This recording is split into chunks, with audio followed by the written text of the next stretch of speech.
saya akan sebutkan narasumber kita pada siang hari ini, yaitu Teh Siti Yasifina Windiani atau STMTMA dari Bapeda Kota Cimahi, perencana muda. Kalau saya manggilnya Teh Iva gitu ya, karena namanya terlalu panjang kalau disebutin. Jadi saya dari dulu pertama kenal sama Teh Iva gitu ya. Alhamdulillah beliau nanti akan menyampaikan topik gitu ya, topik penerapan Q metodologi dalam kajian pengolahan sampah. Nah, ini juga cukup penting ya gitu ya, apalagi beberapa setahu saya pengolahan sampah di Bandung sekitarnya itu dulu masih ke Leuwi Gajah ya, kalau nggak salah Leuwi Gajah ya Teh Iva ya, saya lupa, di Cimahi sana gitu. Itu ya, Leuwi Gajah ya. Sebelum 2005. Sebelum 2005 ya. Sekarang pindah ya Teh Iva ya ke yang baru karena itu sudah obsolete. Nah, kalau saya bagi yang awam gitu ya, sebenarnya belum begitu paham sih apa sih sebenarnya Q metodologi itu. Nah, barangkali juga Bapak-bapak semua atau rekan-rekan semua juga ingin tahu lebih jauh mengenai apa sih sebenarnya Q metodologi, khususnya dalam kajian pengolahan sampah. Nah, sekarang kita akan sama-sama menyaksikan, menyimak apa yang akan disampaikan oleh Teh Iva, atau kalau nama lengkapnya tadi panjang, Siti Yasifina Windiani STMT dan MA. Tidak berpanjang lebar, barangkali pembukaan dari saya persilakan kepada Teh Iva untuk memaparkan atau menyampaikan kepada kita semua mengenai apa sih sebenarnya Q metodologi itu. Itu saja barangkali dari saya persilakan ke Teh Iva. Mangga Teh Iva. Assalamualaikum warahmatullahi wabarakatuh.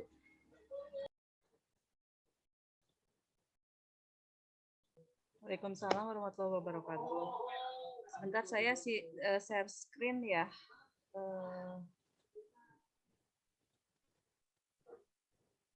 Tar dulu.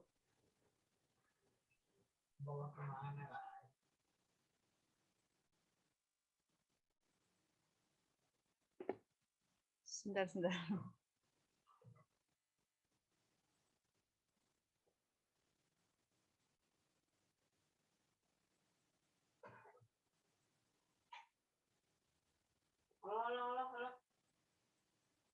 Udah kelihatan? Sudah Bu. Sebentar ya. Sebentar.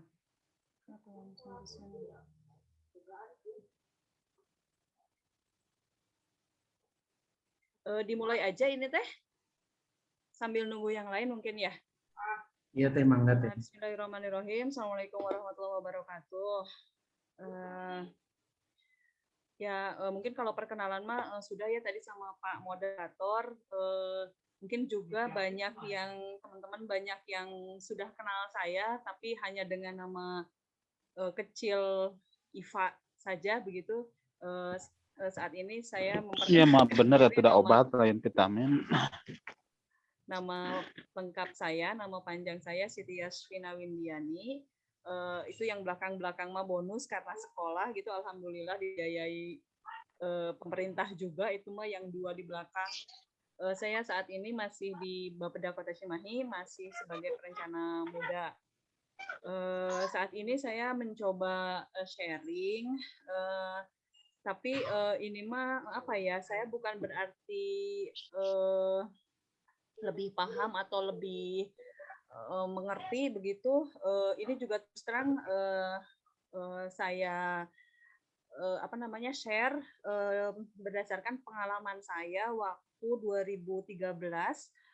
Saya pernah mengikuti program magang yang dari Bappenas juga, program magang ke Jepang sih, maksudnya ya ke Jepang, tapi dulu tuh lebih ke sebenarnya ke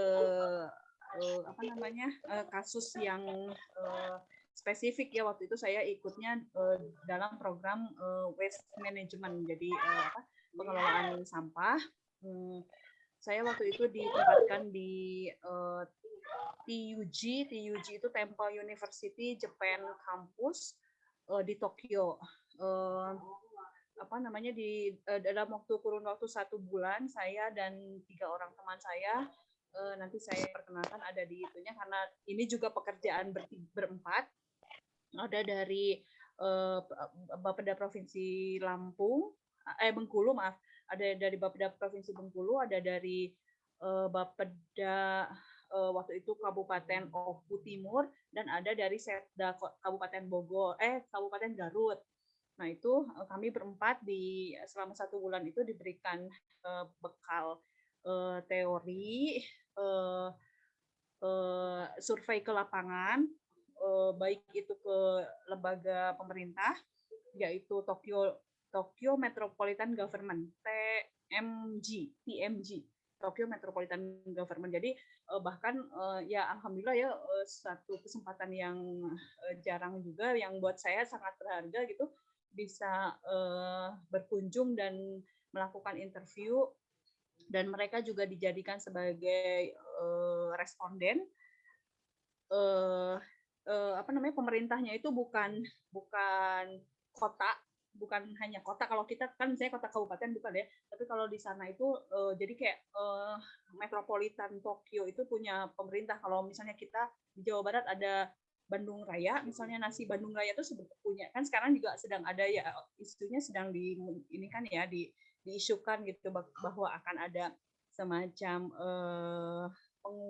instansi pengelola metropolitan. Nah, kalau di Tokyo udah dari dulu, jadi saya main ke sana. Kemudian juga mengunjungi beberapa lembaga-lembaga penelitian di beberapa universitas, antara lain saya lupa saya lupa punten itu ceritanya ya. Dan terus saya juga diajak menemui aktivis lingkungan di Tokyo, tapi mereka lembaga LSM ya, LSM yang bergerak di bidang lingkungan di Tokyo, tapi si kalibernya itu mungkin ya kaliber nasional lah ya. Kami juga wawancara di situ. Nah, yang kami lakukan itu adalah mencoba menghimpun atau menangkap sebenarnya perspektif masyarakat Tokyo waktu itu ya, dan yang diwakili oleh beberapa stakeholder itu, yang tadi saya bilang beberapanya sudah ya, yang kami kunjungi itu seperti apa tentang pengelolaan sampah di Tokyo. Jadi sebenarnya memang karena yang namanya metodologi seperti ini itu kan sebenarnya tools ya, semacam kayak alat bantu gitu untuk mencapai suatu kajian yang lebih komprehensif. Jadi ini tuh tools Q methodology ini sebagai alat atau tools untuk mengetahui persepsi. Oke, saya lanjutkan slide-nya ya, itu pembukaannya saja, mudah-mudahan tidak ini satu slide agak kurang sempurna. Nah, tadi dengan latar belakang penyajian saya saat ini, saya mencoba ini mah sharing sih ya, mungkin sebenarnya Bapak Ibu Akang Teteh sangat bisa membaca literatur yang banyak bisa ditemui atau didapati dari internet sekalipun. Nah, tapi ini ya inilah sharing sama-sama baca lagi gitu ya. Saya dapat dari buku ensiklopedia Sage ya, Sage ensiklopedia, yang di dalamnya antara lain ada qualitative research method, yang salah satunya Q methodology ini mengenai klasifikasi apakah Q methodology ini termasuk kualitatif atau kuantitatif. Nanti nanti kita bahas lagi sama Teh Titan ya, soalnya nanti ini bisa masuk kualitatif, ada juga yang berpendapat kualitatif, ada juga yang berpendapat kuantitatif, karena nanti ada sedikit hitung-hitungan memakai program tertentu gitu, seperti statistik sederhana. Nah, Q metodologi satu lagi saya mohon maaf ini karena memang saya mengambil banyak dari hasil laporan saya waktu itu ya tahun 2013. Jadi kalau dalam bahasa Sunda saya milarian gampil nawe gitunya, comot. Jadi ini akan banyak bahasa Inggrisnya, tapi nanti kita diskusi dalam bahasa Indonesia aja. Karena kalau bahasa Inggris saya oke balelol. Nah ini Q methodology ini kan katanya di dalam ensiklopedia Sagi itu adalah sebuah filosofi yang cukup kompos gitu ya, terdiri dari beberapa hal, bisa itu konsep, penggabungan data, prosedur, kemudian ada statistik metodenya juga, ini ya kursornya mudah-mudahan kelihatan, yang mencoba mengakomodir atau mengelaborasi ini bahasanya tentang subjektivitas manusia. Jadi memang metodologi ini, Q metodologi ini ditujukan untuk mengeksplor pendapat atau perspektif orang gitu, tanpa nanti kita ketemu di slide yang berikutnya, tanpa si surveyor kita misalnya ya yang melakukan survei mempengaruhi sedikit pun tentang pendapatnya. Nah ini Q methodology ini pertama kali ditemukan oleh William Stephenson.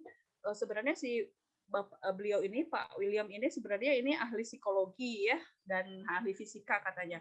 Tapi mungkin karena dia ahli psikologi, dia mencoba merumuskan sesuatu yang bisa menggali ini seseorang ya, karena kan kalau psikologi pasti berhubungan dengan apa yang diinginkan oleh kliennya gitu kalau psikolog misalnya gitu. Jadi benar-benar ingin menggali perspektif tadi atau persepsi seseorang gitu. Kemudian memang kemudian nanti pada perkembangannya Q methodology ini nanti ada semacam programnya yang melibatkan proses statistik di dalam mengelaborasi pendapat-pendapat yang tadi kualitatif tadi, kemudian diproses melalui suatu programnya nanti dinamakan PQ method. PQ method itu program yang untuk kuantitatifkan Q methodology. Nah, kalau ini yang kedua ini saya ambil dari disertasinya dosen pembimbing saya. Beliau juga kebetulan disertasinya menggunakan salah satu metodologinya menggunakan Q methodology. Nah, beliau menyampaikan bahwa Q methodology adalah metode yang bisa menghitung pendapat atau pandangan aktor ya atau persepsi, juga begitu pula dengan interest tuh keinginan ya, kemudian diubah kemudian si Q methodology ini mengubah persepsi pandangan dan interest keinginan seseorang itu ke dalam sebuah faktor-faktor yang terukur tadi nanti dalam nanti proses statistiknya. Kemudian ini mungkin yang harus ditekankan lagi, Q methodology ini agak berbeda dengan teknik kuesioner biasa, karena dia tidak mencoba, kalau kuesioner itu kan biasanya mencoba menggali terus gitu ya, walaupun sama-sama mungkin persepsi gitu ya, tapi nanti di sini akan ada pembatasan juga. Pembatasan itu jadi jangan tidak membiarkan seseorang atau survei responden yang kita pilih untuk terus mengungkapkan pendapatnya, tapi ada semacam pembatasan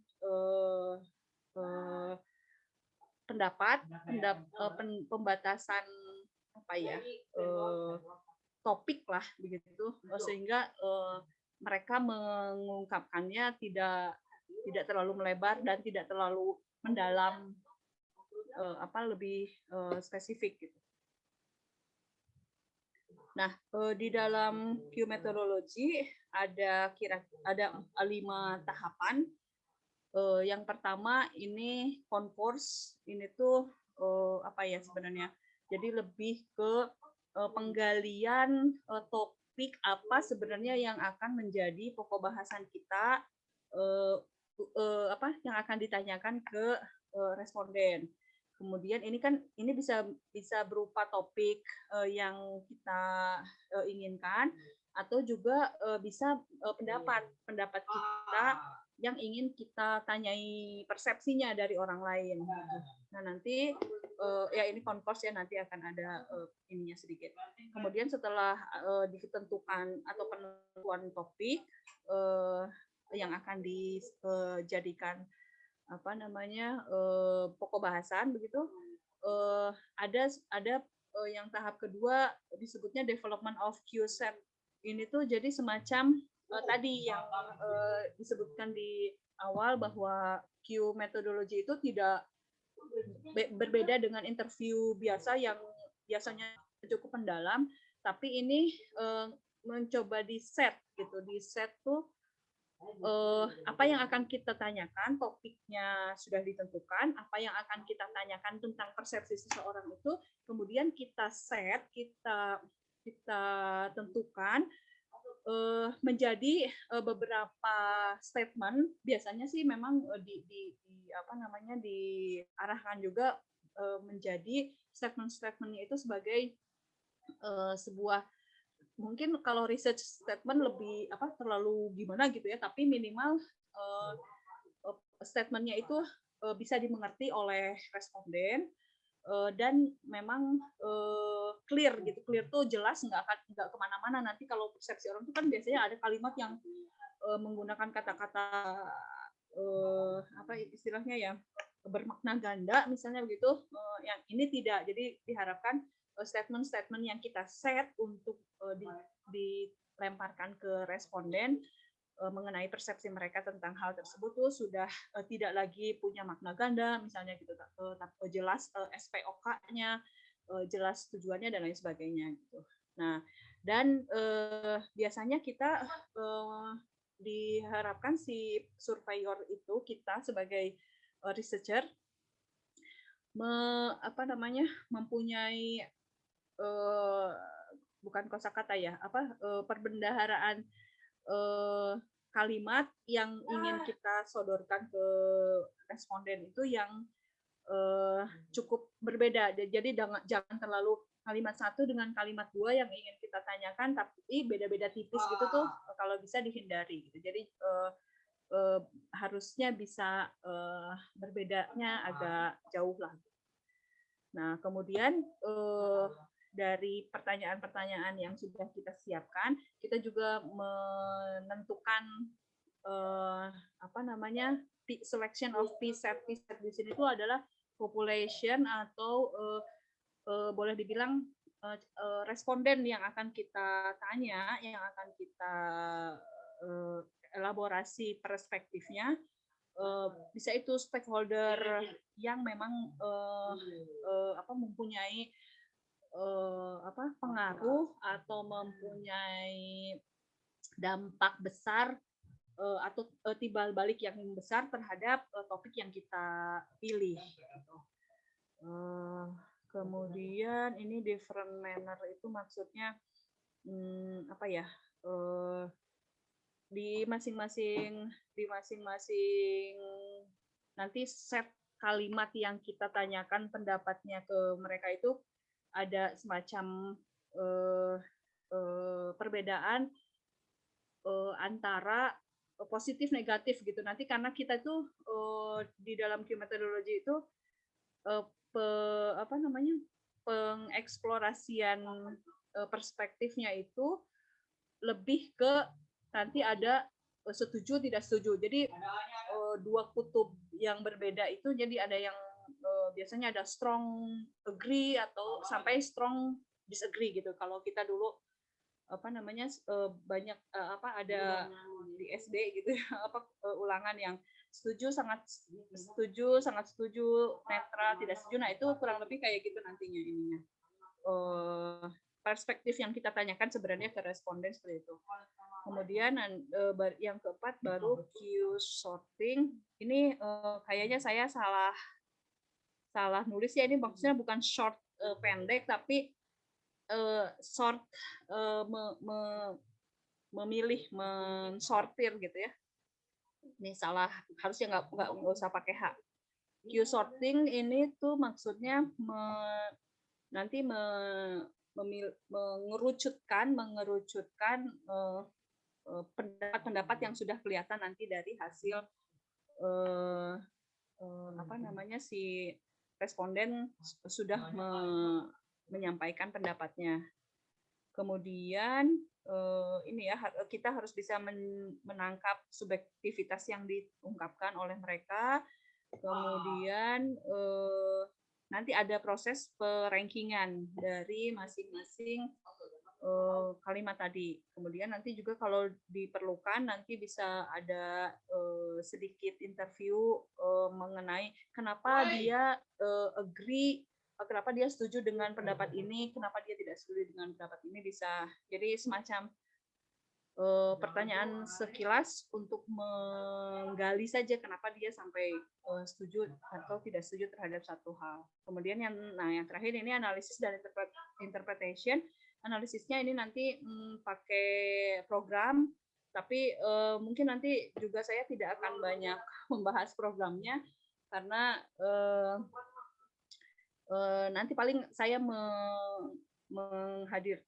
mempresentasikan hasil yang sudah jadi aja ya. Kemudian ininya penjelasan lebih sedikit lebih jelas, lebih detailnya. Yang concourse tadi ya, ini concourse is the sum of all things people say or think about the issues. Jadi kita misalnya menangkap sebuah isu, misalnya dalam kasus saya ini isu pengelolaan sampah di Jepang karena mereka karena mereka sebenarnya TPA itu berbasis insenerator ya, kan mereka itu dibilang nggak punya TPA, bukan nggak punya TPA, TPA-nya itu adalah insenerator gitu. Nah ini ternyata banyak mengundang pro kontra juga. Nah itu bisa diangkat, itu dijadikan isu oleh kami waktu itu. Nah isu ini kemudian dielaborasi oleh kita ya, oleh kita sebagai researcher atau katakanlah surveyor gitu. Apa kira-kira yang masyarakat banyak pikirkan tentang isu itu. Misalnya kalau tadi isu TPA insenerator, misalnya polusi udara begitu ya. Terus apakah itu polusi udara, polusi air laut ya kalau mereka, karena konon katanya abu dari insenerator itu dijadikan reklamasi pantai Tokyo. Nah itu dijadikan nanti kalimat-kalimat itu kemudian kita mengelaborasi sebagai katakanlah researcher ya waktu itu saya dan teman-teman mencoba kalimatnya apa ya yang yang kira-kira menjadi pemikiran orang banyak terhadap itu. Salah satunya yaitu isu pencemaran udara dari asap insenerator, isu pencemaran laut dari proses reklamasi abu TPA ya, abu insenerator. Itu salah satunya. Kemudian, concourse ini determined by inviting people into conversation about ini. Harusnya sih kalau kita misalnya dalam lingkup yang real sekarang, misalnya kita di kantor ya, di kota kabupaten masing-masing, Bapak Ibu, Kang Teteh, harusnya bisa lebih menemukan lagi apa yang mereka pikirkan ya, things people say atau things people think tentang suatu isu gitu. Kalau dulu saya pas waktu program ini kan memang ngeraba-raba ya sambil dibimbing gitu oleh apa yang dipikirkan orang Jepang, orang Tokyo terhadap itu. Tapi kalau di sini misalnya kalau untuk pengelolaan sampah di Cimahi misalnya gitu, kira-kira apa ya yang dipikirkan itu biasanya harusnya mungkin bisa lebih tajam atau lebih menjadi common sense-nya masyarakat gitu sehingga bisa lebih tergali.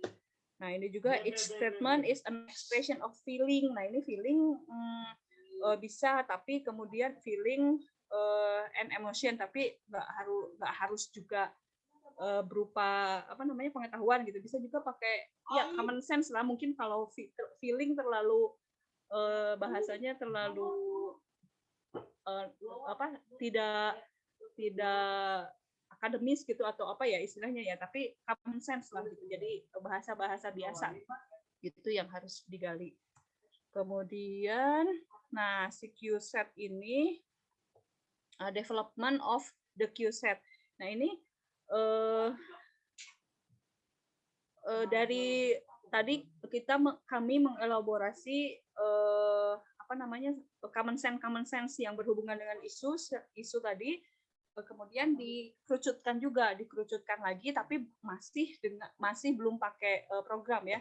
Ini masih lewat identifying a topic of study and a group people. Nah ini kita harus mulai mematchingkan antara siapa yang akan menjadi responden, dalam hal ini stakeholder misalnya yang terkait dengan tadi yang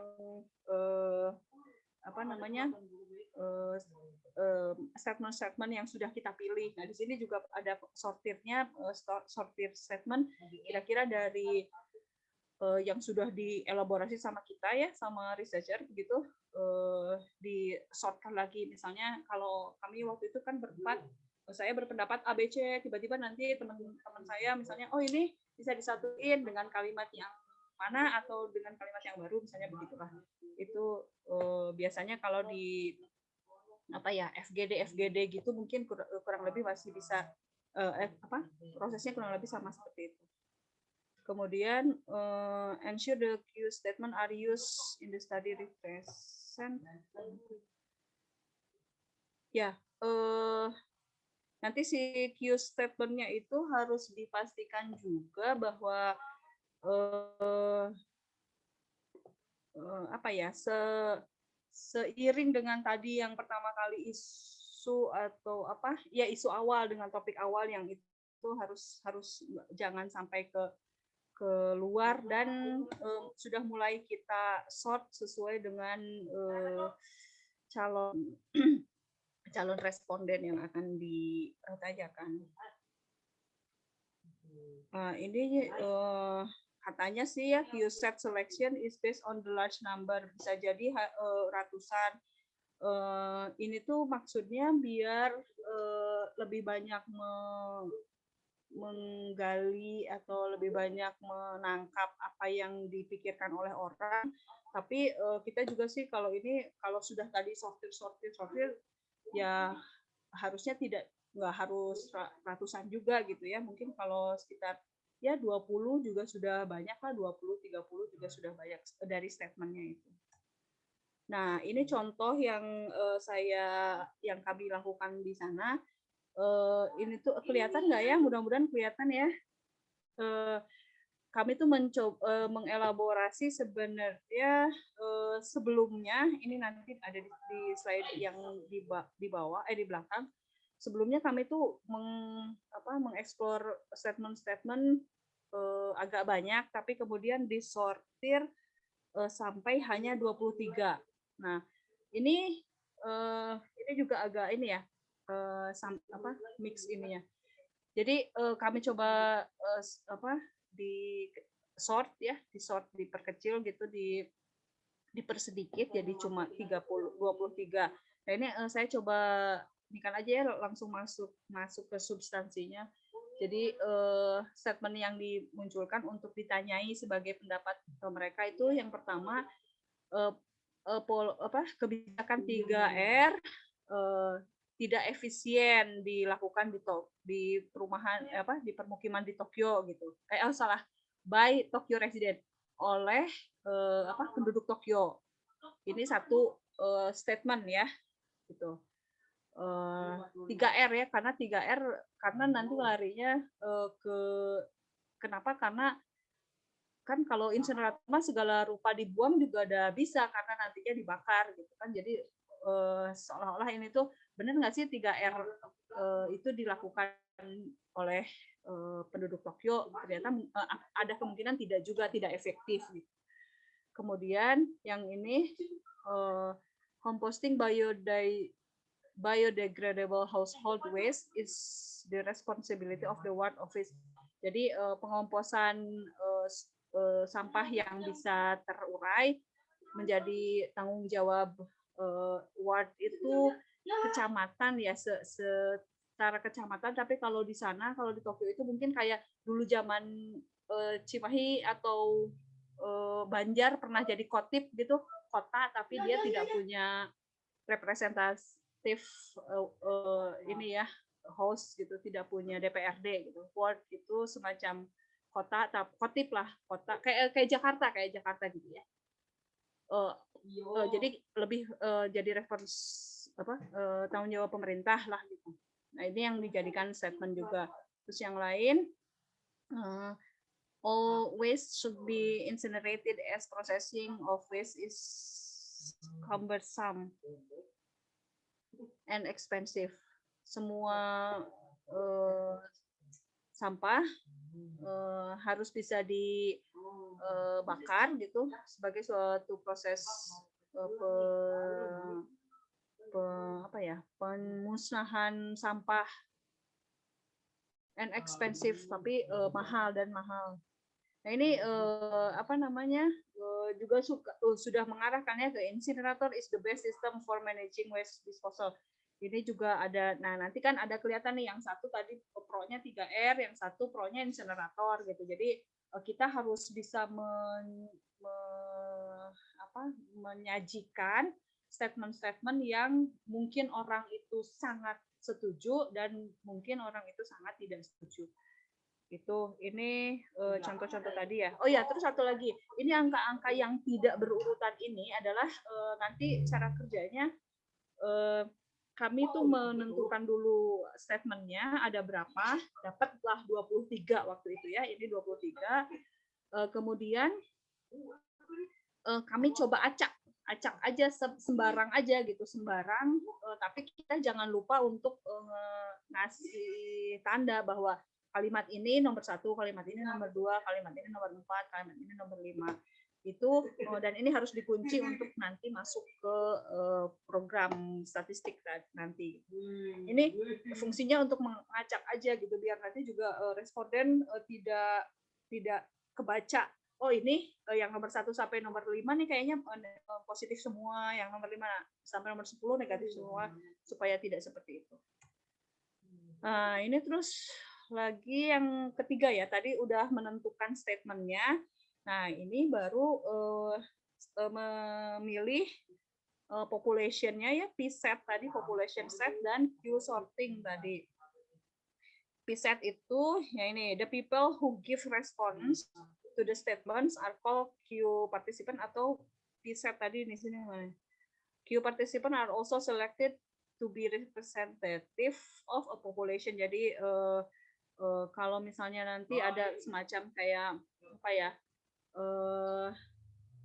kira-kira si A dipilih itu bisa mewakili apa gitu, bisa mewakili unsur pelajar misalnya, atau bisa mewakili unsur akademisi, bisa mewakili unsur masyarakat biasa, bisa mewakili unsur-unsur yang lain gitu, sehingga semua populasi itu terwakili gitu. Kemudian the Q-sort is used to capture subjectivity express. Ya, ini masih yang tadi ya, participant sort to card according the instruction. Oh ya, nanti ini juga si Q methodology ini ada aturan mainnya, nanti dilihat ya ada. Jadi nanti kita bikin set kayak kerangka gitu untuk bisa mengarahkan responden memilih atau ya memilih statement itu dia agree atau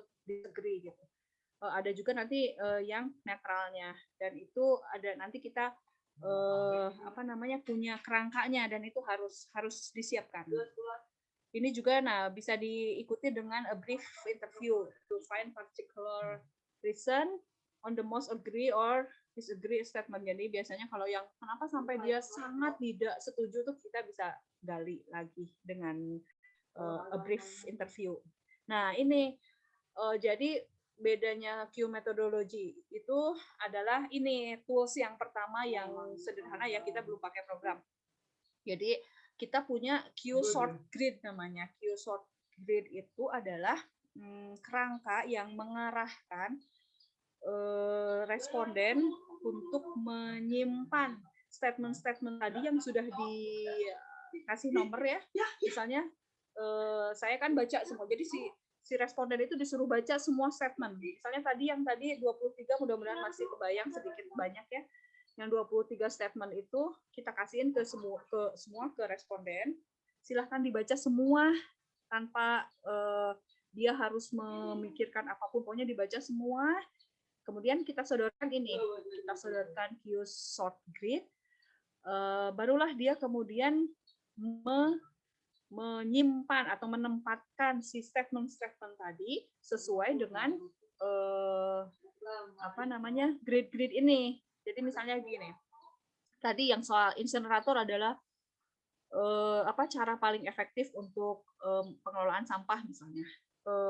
Saya sebagai responden misalnya saya most agree, jadi saya ingin menempatkan di sini di 4+ di sini. Kemudian nanti ini semakin di jajaran atas. Nah ini juga nanti ketika kita melakukan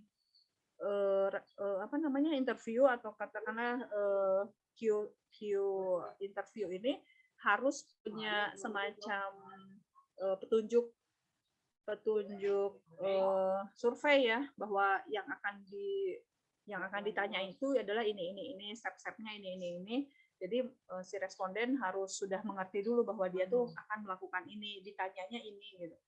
Nah, tadi misalnya saya sangat setuju dengan insenerator, saya ingin menyimpan statement pertama tadi di sini.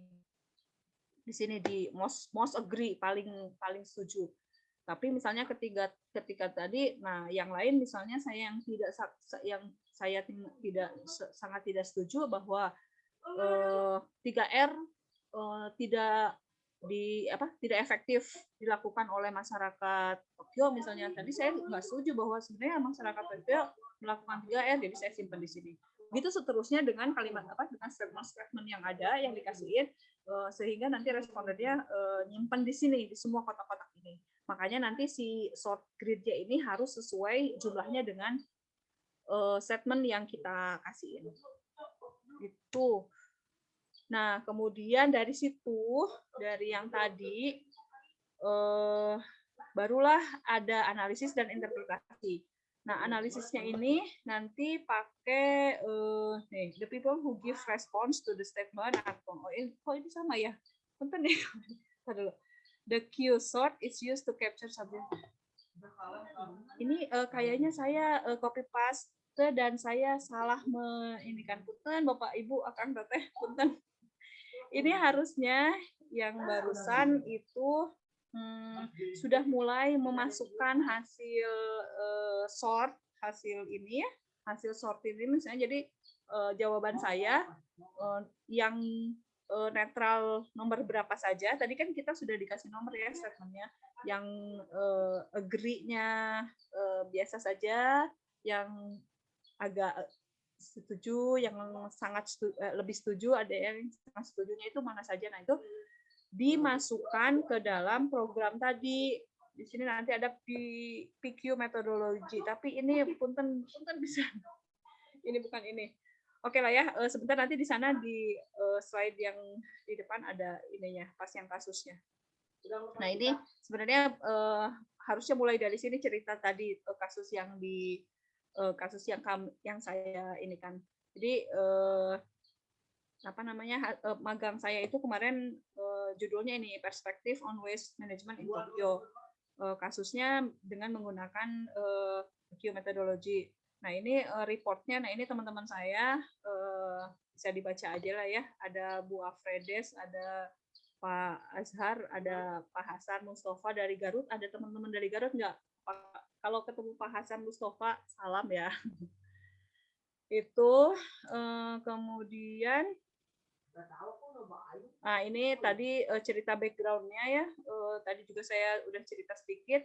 Jadi karena Tokyo itu metropolitan, dia sebenarnya bukan hanya dihuni oleh orang-orang dari luar Tokyo, tapi juga dari luar negeri gitu, sehingga bukan hanya juga apa namanya padat penduduk, padat padat bangunan, padat aktivitas juga di sana apa namanya terdapat multicultural gitu ya.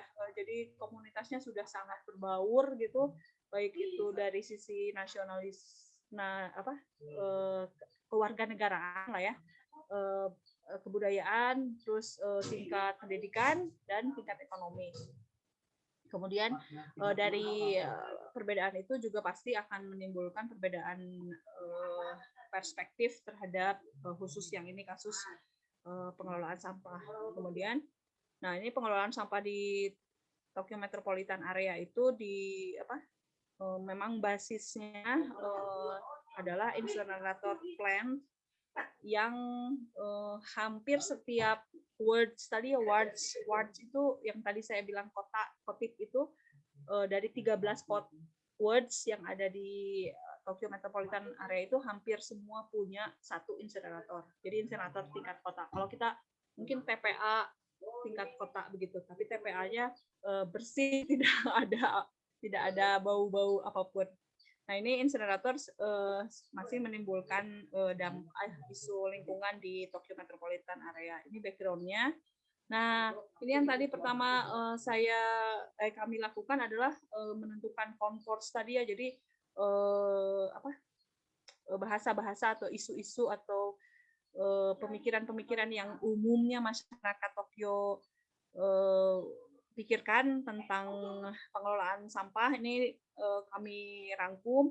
Ini kurang lebih ada mungkin sekitar 30-an ya, 30 sekian lah. Kemudian ya ini di sort lagi menjadi tadi 13 ini 23. Ini bentuk lain dari yang tadi ya. Statementnya sudah tadi 1, 2, 3, 4, 5 gitu. Ini bentuk yang lain dari yang tadi saya tampilkan juga. Ada 23, ini angka paling besar 23. Nah, itu tadi dari concourse ke statement.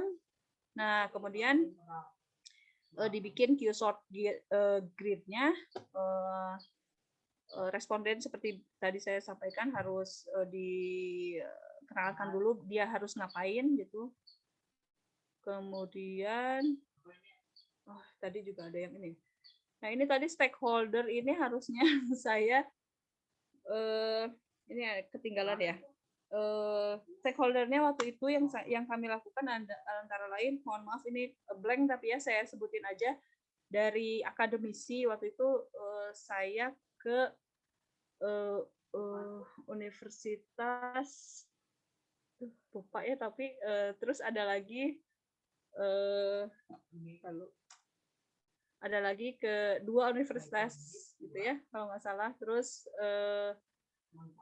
ke government tadi ya, ke government, terus ke LSM lingkungan, sama ke masyarakat biasa. Masyarakat biasanya tapi sebenarnya spesifik itu juga kayak pengusaha gitu, kayak pengusaha, jadi dianggapnya sebagai mewakili unsur masyarakat. Nah, ini salah satu contoh brief interview yang saya lakukan terhadap, ini nggak apa-apa lah ya namanya saya buka aja, mungkin nggak ada yang kenal, tapi kalau ada yang kenal jangan bilang-bilang ya. Jadi si Pak Santo ini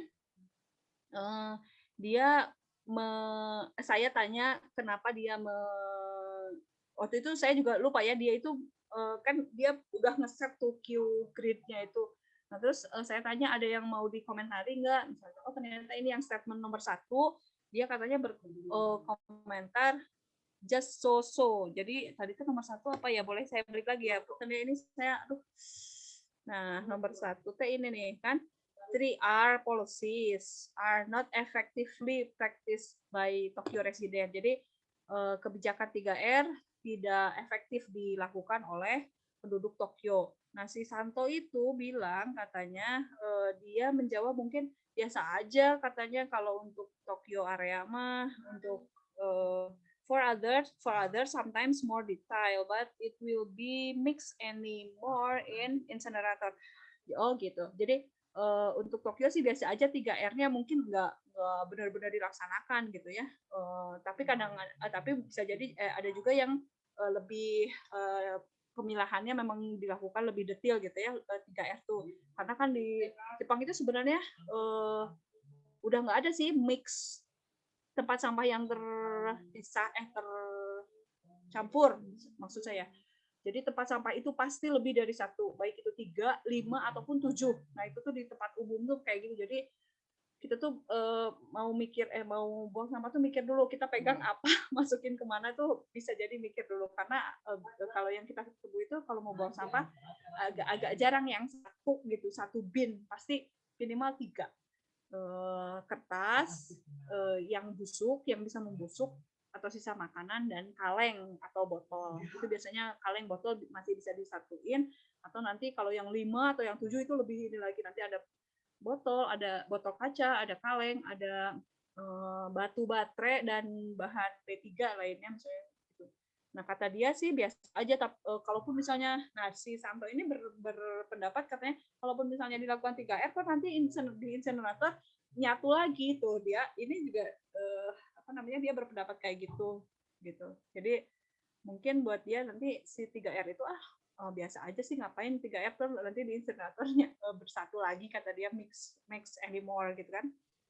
Nah, itu brief interview itu fungsinya menggambarkan sekilas si A ini berpendapat ini karena ternyata dia punya data atau punya informasi yang lebih tentang sesuatu. Ini sampai sini ya saya tuh ini juga mohon maaf saya itu karena SKS ini punten misalnya karena SKS jadi saya itu tidak sempat untuk membuka lagi PQ method. PQ methodenya sebenarnya ada yang gratisan, maksudnya yang trial 3 bulan. Jadi kita bisa download programnya PQ method namanya.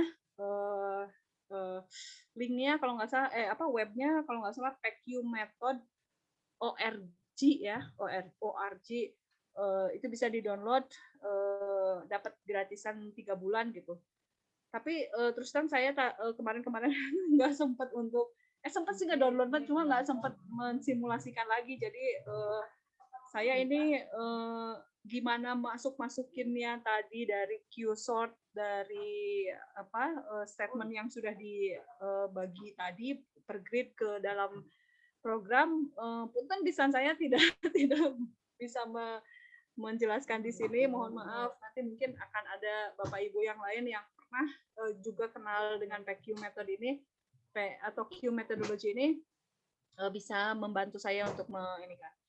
Tapi ini dari hasil yang pernah saya lakukan waktu di Tokyo itu, yang pertama dari hasil PQ method ini dari programnya adalah yang pertama adalah mengidentifikasi faktor-faktor yang bisa disatukan. Jadi ternyata si PQ method ini juga nge-sort lagi gitu ketika kita punya statement sekian, dia juga nge-sort lagi mana yang menurut dia punya korelasi yang ini. Nah, ini udah mulai statistik lah. Saya juga agak sebenarnya kalau saya ini tuh dari dulu statistiknya matematikanya kan kurang begitu ini ya, loadingnya lama. Jadi buat saya sih ini telan aja gitu. Kalau yang beginian. Jadi si PQ method ini men-sort lagi dari statement-statement yang kita punya menjadi hanya 4 faktor nih misalnya. Yang ini faktor ini nih. Identifying factors merger of correlation between respondent Q-sort and the factor. Jadi ada 3 maaf. ada 4 faktor yang dia hasilkan apa namanya di sort lagi gitu. Nah ini sebenarnya yang tadi saya bilang di slide sebelumnya kosong nih apa stakeholder itu diidentifikasikan hanya dengan begini saja civil society. Ini civil society itu yang tadi ya masyarakat biasa begitu, tapi waktu itu atas bimbingan dosen pembimbing yang dari TUG-nya itu mereka punyalah channel-channel yang sebenarnya mungkin juga mereka lebih si masyarakatnya itu sudah lebih educated gitu ya apa informasinya banyak tentang program pemerintah, tentang lingkungan dan lain sebagainya sehingga sebenarnya udah sosial apa masyarakatnya dia mah udah cerdas gitu. Tapi ya nggak apa-apalah buat responden mah yang gampang aja waktu itu. Civil society, ada industry government. Jadi ini industri government itu waktu itu saya diajak ke apa namanya ya pusat daur ulang sampah yang bisa masih dilakukan reuse recycle gitu. Jadi memang dia industri tapi dia di bawah environmental agency gitulah pokoknya. Jadi dia mendapatkan bahan-bahan yang bisa di reuse recycle dari dari TPA, misalnya botol-botol plastik gitu ya.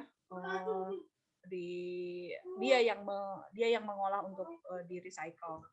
Makanya industrinya industri government. Nah, ini governmentnya yang tadi saya bilang di TMG. Ini scientist dari beberapa 3 universitas, 1, 2, 3 ada di bawah ya. Kemudian civil society lagi, industry government lagi, jadi cuma 9 sebenarnya gitu. Nah ini hasil-hasilnya. Tadi yang ini merger dari apa namanya statement menjadi hanya 4 faktor saja. Salah, maaf. Nah faktor-faktornya itu kami identifikasi sebagai yang faktor pertama adalah lebih ke yang menunjukkan perspektif bahwa ini ilmuwan atau saintis tuh lebih ke kayak akademisi begitu, pendapat akademisi yang juga ternyata disupport oleh kebijakan pemerintah. Jadi biasanya kan kalau akademisi apa namanya dia lebih bukan teoritis ya tapi lebih sophisticated itu apa ya lebih ideal gitu mencari kondisi ideal tapi ternyata juga dia ada supportnya dari kebijakan pemerintah. Terus yang faktor kedua itu perspektif yang menunjukkan pendapat atau pandangan dari masyarakat. Ini yang faktor kedua. Yang faktor ketiga itu perspektif tentang pentingnya waste management, informasi waste management dan adanya training yang diselenggarakan oleh pemerintah untuk masyarakat. Jadi mungkin dari statement-statement yang disodorkan masyarakat ternyata masih ada juga yang belum teredukasi misalnya begitu. Jadi mereka beranggapan masih butuh training atau apa istilahnya lah bintek ya kalau di kita mungkin. Kemudian yang faktor keempat adalah kelompok perspektif ya dari private swasta gitu ya atau ini yang tapi dia juga mendukung pelaksanaan kebijakan pemerintah. Ini juga hasil-hasil yang dihasilkan oleh program Q Method. Ini katanya identifikasi korelasi antara faktor. Jadi faktor 1, 2, 3, 4 tadi korelasinya seperti ini. Kayak ini mah mangga yang siapa ya? Kang Nugraha nih biasanya yang expertnya, saya mah yang kayak gini ditelan aja. Punten ya, punten saya ini lagi. Nah, terus yang tabel 2 tadi katanya menunjukkan korelasi antar 4 faktor ya. Itu tadi kelihatanlah mana yang punya korelasi besar, ternyata 3 dengan mana yang besar ya? Negatif, negatif, negatif. Ini berarti yang besar nih, ternyata 3 dengan 1, 4 dengan 3 dengan 1 besar, 1 dengan 3 juga besar. Nanti itu bisa dilihat ya. Nah, ini hasil yang ketiga, identifying of the positive Z-score. Nah, ini juga nanti mohon bantu ya teman-teman yang punya interest lebih di statistik. Ini Z-score ini menunjukkan apa ya, saya dulu punten ini ya. Tapi katanya statement-statement ini untuk faktor 1 yang Z-score-nya tinggi itu adalah salah satunya ini ya, saya coba bacain dulu ya. There should be a campaigns for reduction plastic bag. Oh, katanya bahwa masih harus ada kampanye untuk pengurangan plastik bag dan kantong kresek gitu ya, masih harus ada kampanye lagi gitu. Ini mungkin faktor-faktor yang punya nilai positif tadi ya, dari faktor 1. Kemudian ini Dinas Lingkungan Hidup TMG harus mengembangkan teknologi pengelolaan sampah yang baru katanya gitu. Terus biodegradable waste should be compost. Nah, untuk yang sampah-sampah yang bisa terurai katanya harus dikompos, jangan di insenerator.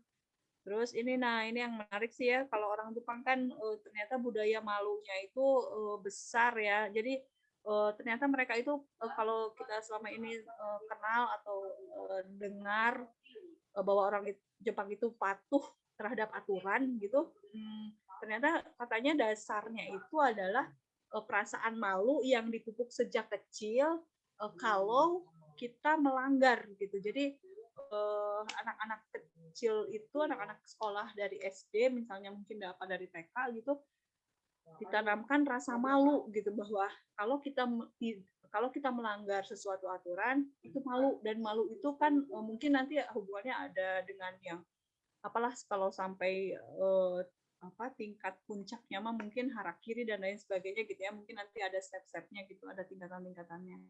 Nah, ini tuh ternyata budaya malu ini tuh bisa dimanfaatkan, bisa dipegang juga untuk jadi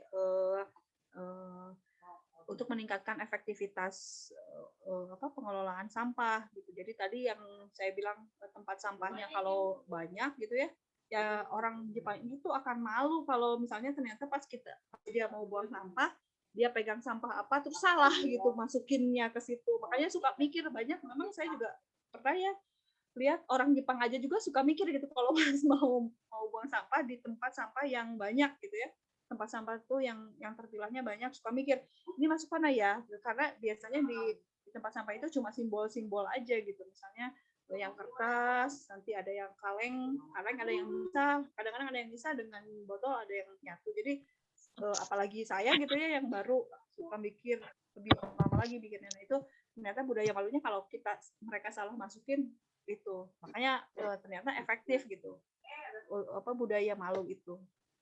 Nah, ini next aja ya Bapak Ibu, punten ini saya terus terang agak kewalahan dalam hal yang seperti ini juga jadi given aja. Nah, ini juga katanya faktor array ya, ini juga saya lupa ini terus apa gitu ya, tapi nanti angka-angka ini menunjukkan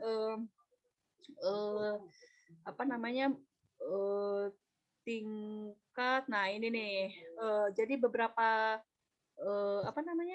statement yang banyak orang responden setuju itu ada 5 tadi, tentang sampah yang terurai harus dikompos, tidak boleh insenerator gitu. Terus local government harus men-training lagi. Nah, ini yang banyak orang setuju. Nah, ini kemudian ya itu ya.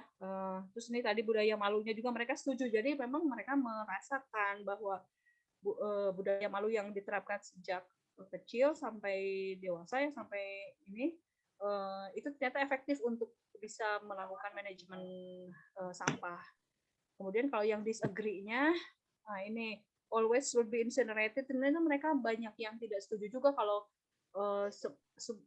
semua sampah apa-apa langsung masuk ke insinerator, langsung dibakar gitu, nggak gitu juga. Kemudian word office are inducing stress on citizen by seeking multiple way. Mereka ternyata enggak ini ya, kan ini ada kalimat nih katanya pemerintah lah ya, pemerintah menimbulkan keresahan atau ya mungkin kalau stres gitu kepada masyarakat dengan multiple waste separator. Jadi ternyata enggak juga gitu. Mereka ya enjoy aja, pada akhirnya mah bisa harus ngebuang sampah dengan terpilah gitu. Kemudian there should be a campaign for reduction plastic bag. Ternyata disagree, nggak harus mungkin ya, karena mereka ini sudah ininya tingkat ininya mungkin sudah ini. Government should provide subsidy to industries to dispose waste. Dia nggak setuju kalau pemerintah harus ngasih subsidi ke industri untuk mengolah sampahnya. Kalau industri berarti kan mereka harusnya bisa mandiri mengelola sampahnya. Kemudian katakanlah dinas lingkungan hidup Tokyo Metropolitan Government should increase more bin kategoris. Itu apakah si dinas lingkungan hidup harus menambah lagi bin tempat sampah bin tempat sampah.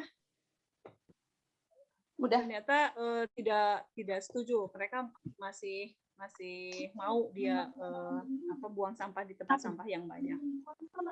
Itu mungkin ini kalau yang netral ini soal ini nih, school community should be involved for taking strategic decisions at work. Jadi kalau sekolah itu mungkin belum lah ya, tidak harus diikutsertakan dalam strategic decision.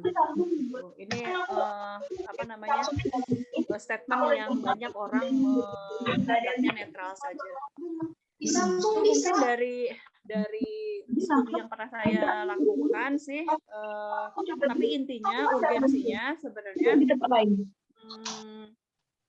bahwa Q methodology ini bisa sangat membantu untuk kita ya, terutama ya mungkin banyak juga di antara teman-teman yang Bapeda ataupun non Bapeda juga sebenarnya bisa dipakai untuk untuk mengidentifikasi perspektif masyarakat, atau kalau misalnya nanti spesifik ada dari Akang Teteh, teman-teman dari dinas tertentu yang melakukan pelayanan, mungkin dari dari pelanggan masyarakat yang dilayani oleh pelayanan itu. Karena biasanya studi perspektif ini biasanya agak terabaikan gitu. Biasanya kita selama ini juga, kalau misalnya saya di Bapeda misalnya menganggap kalau mau bikin RKPD, mau bikin yang tahunan atau yang tidak yang 5 tahunan rencana itu, biasanya musrenbang tinggal musrenbang begitu ya. Itu pun masyarakat juga sekarang biasanya langsung aja mau ini, padahal belum tentu perspektif yang mereka punya itu kita punya gambaran kenapa mereka si bapak ini teh dari RW sekian kelurahan anu teh setiap tahun teh minta jalan gitu kan, kita nggak tahu juga. Mungkin ini juga harus bisa membantu untuk menggali perspektif masyarakat. Sini masyarakat dan stakeholder lainnya sebagai subjek pembangunan. Nah itu kita juga kadang-kadang sih sebagai ini teh jargon aja gitu, tapi subjeknya sebenarnya subjek pembangunan itu gimana sih? Mungkin si Q methodology ini bisa lebih membantu menempatkan bahwa si stakeholder dan masyarakat itu memang bisa menjadi subjek pembangunan. Dia butuh apa, dia punya persepsi apa, kita bisa pakai ini untuk bisa menerapkan itu. termasuk pada tahap perencanaannya ya. Pembangunan itu maksudnya diawali dari perencanaan, pelaksanaan, nanti ada molefnya. Kemudian ini kalau Bapak Ibu ingat ya, di dalam teori pembangunan itu kita ada yang diistilahkan error type 3. Error type 3 itu, error tipe 3 itu adalah kita melakukan kita melakukan di tempatnya si Meka perbaikan dari masalah yang sebenarnya begitu. Jadi mungkin nanti Q methodology ini bisa kita pakai untuk membantu menemukan masalah pembangunan yang sebenarnya, sehingga kita tidak harus melakukan error type 3 ini. Begitu kira-kira Bapak Ibu, hatur nuhun semuanya, mohon maaf atas segala kekurangannya. Saya sedikit menyajikan ini quotes yang saya sangat suka gitu dari Lao Tse, bahwa perjalanan yang jauh, yang ratusan atau ribuan miles ke depan itu pasti akan berawal dari sebuah langkah saja. Tuh, makanya satu langkah yang kita lakukan, insya Allah akan menjadikan awal yang baik untuk perjalanan yang panjang. Gitu. Nuhun Bapak Ibu, hapunten pisannya karena kakirangan lana. Assalamualaikum warahmatullahi wabarakatuh. Iya, mangga Ibu. Waalaikumsalam warahmatullahi wabarakatuh. Baik, Bapak Ibu semuanya, tadi telah disampaikan oleh Teh Iva bagaimana penerapan Q method ya untuk pengelolaan sampah. Jadi ternyata ini ya ada tahapan-tahapannya, step-stepsnya, langkah-langkahnya, sampai ada softwarenya ya Teh Iva ya. Nah, baik, barangkali Bapak Ibu kita akan buka sesi diskusi ya. Jadi kita diskusi, sharing. Jadi ini bukan istilahnya bukan ini Teh Iva ya, kita hanya sharing saja gitu ya, sharing pengetahuan. Barangkali Bapak Ibu juga yang lain juga sama. Monggo Bapak Ibu silakan, barangkali ada yang ingin bertanya ke Teh Iva barangkali. Saya buka kesempatan. Biasanya yang materinya analisis dan segini biasanya terdorong gitu ya hasrat bertanyanya. Kang tapi Kang Hadi barangkali, Kang Hadi terus ya.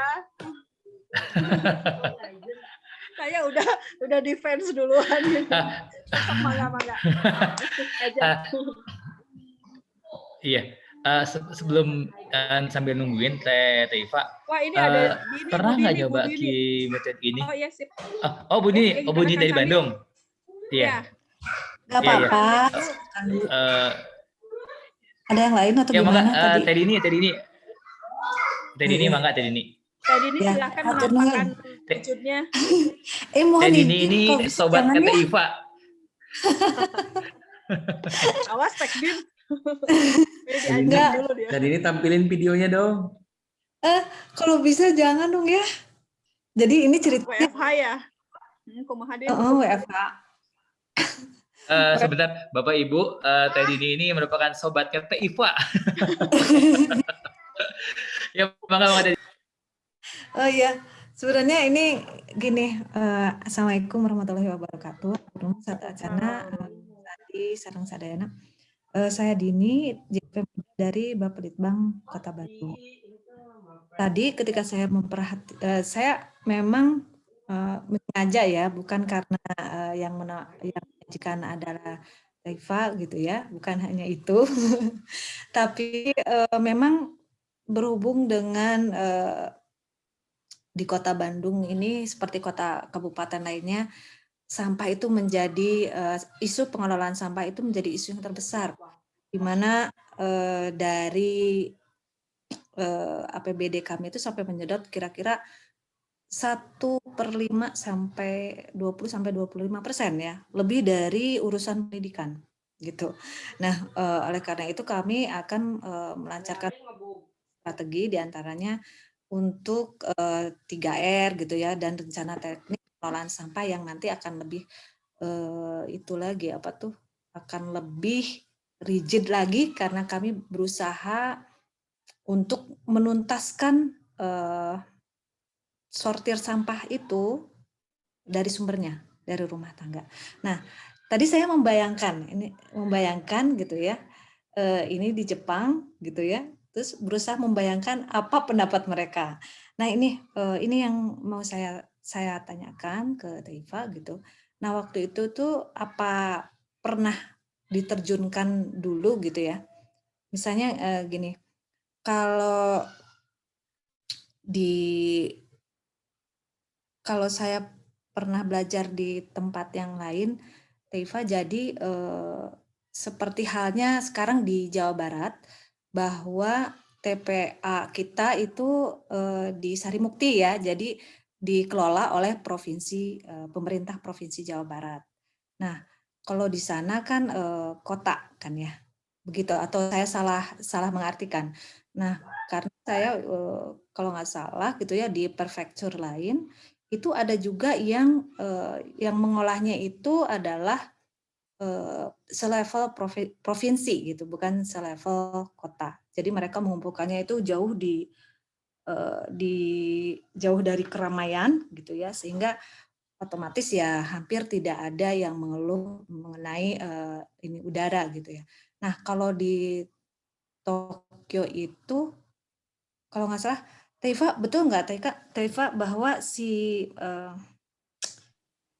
kalau nggak salah di tepian atau di mana gitu ya si ininya itu incineratornya itu masih di tengah kota Tokyo atau gimana? Soalnya kalau di Yokohama itu malah di pinggirannya ya, di pinggirannya gitu. Nah, tapi kalau di Miyazaki itu si provinsinya yang mengelola.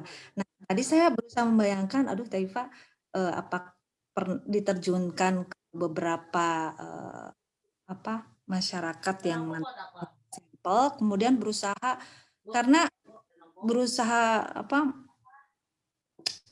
mensort pertanyaan menjadi demikian intens itu butuh effort sendiri karena kita berusaha membayangkan apa yang dipikirkan orang. Nah, ini saya juga berusaha membayangkan nanti apa yang dipikirkan oleh Kota Bandung, masyarakat Kota Bandung gitu. Apakah nanti misalnya gitu ya, bisa nggak saya di skala kecamatan dulu aja gitu. Skala kecamatan dulu aja. Nanti kemudian dijadikan di scale up gitu menjadi besar. Mungkin itu karena saya berusaha, hesenya bahasa di Jepang gitu gimana gitu Teh Iva gitu ya. Caranya boro-boro yang asing gitu, yang kita sendiri mungkin berusaha menjelami pikiran orang. Atur nuhun. Assalamualaikum warahmatullahi wabarakatuh. Waalaikumsalam warahmatullahi wabarakatuh. Mangga Teifa bisa langsung jawab aja ya? Kang Sandi, ada yang raise hand Iya, lagi iya. mau dijawab langsung aja atau gimana? Teh Tina atau Teh Tina dari Cirebon. Dijawab dulu aja Teh ya. Aja mungkin Biar ya. ya. oh iya. Gimana? Teh Tina.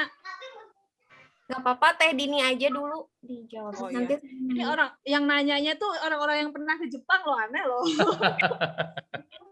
Curang. Bangga Teh.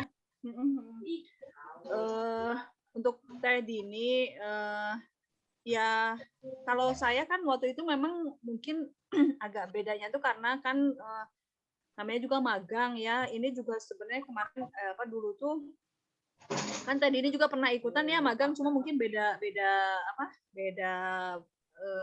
subjek kita ya dulu. Iya, saya PPP-nya. Oke, dulu di mana? Yokohama. Tokyo, Yokohama sama Miyazaki.